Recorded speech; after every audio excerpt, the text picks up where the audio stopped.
یانەی شێروانە سێ خاڵی کردە دیاری هاندەرانی و برینەکان یانەی دەربەندیخانی زیاتر قوڵ کردەوە دێربی گەرمیانی لێبردەوە.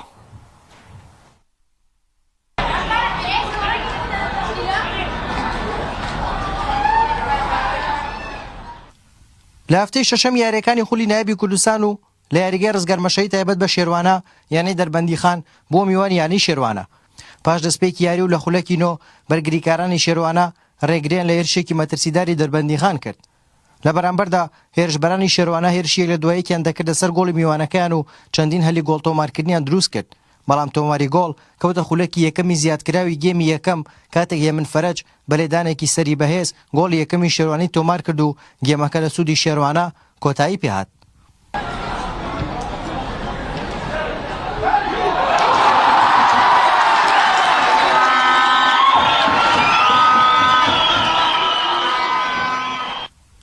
لە گێمی دۆم یاریەکەدا ئەوشێوەی گێمی یەکەم یاریزانانی شێروانە باشتر دەبیندران و هێرشی زۆریان دەبردە سەر گۆڵیانی دەربەندیخان تاوەکو لە ئەنجامی هێرشێکدا لە خولەکی 75 ناوجیوان لێدانی سزای بۆ شێروانە هەژمار کرد. بەڵام شێروانە نەیتوانی لە ڕێگەیەوە ئەنجامەکە زیاد بکەن و لێدانەکەیان لەدەستدا. پاش چەند هێرشێکی هەردوویانە ئەنجام یاریەکە گۆڕانکاری بەسەردا نهات و بە گۆڵێکی بێوەڵام لە سوودی شێروانە کۆتایی پێهات.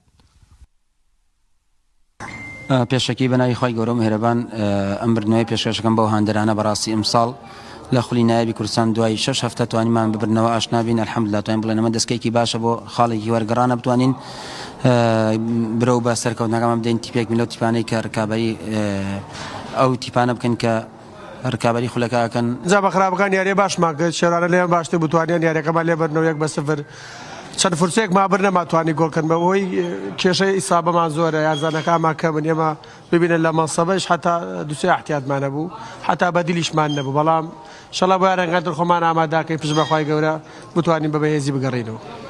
بەمانجامە شێروانەیە کەمین بردنەوەی لە مۆرجەی خولی نایە بەدەست هێنا و بە شێوەیەکی کاتی لە پلەی هەشتەم دێت و یانەی دەربەندیخانیش لە دووە پلەی ڕزبەندی یانەکانی خولی کوردستان مایەوە. هارون ڕەشید کەناڵی ئاسمانی پەیام کەلار.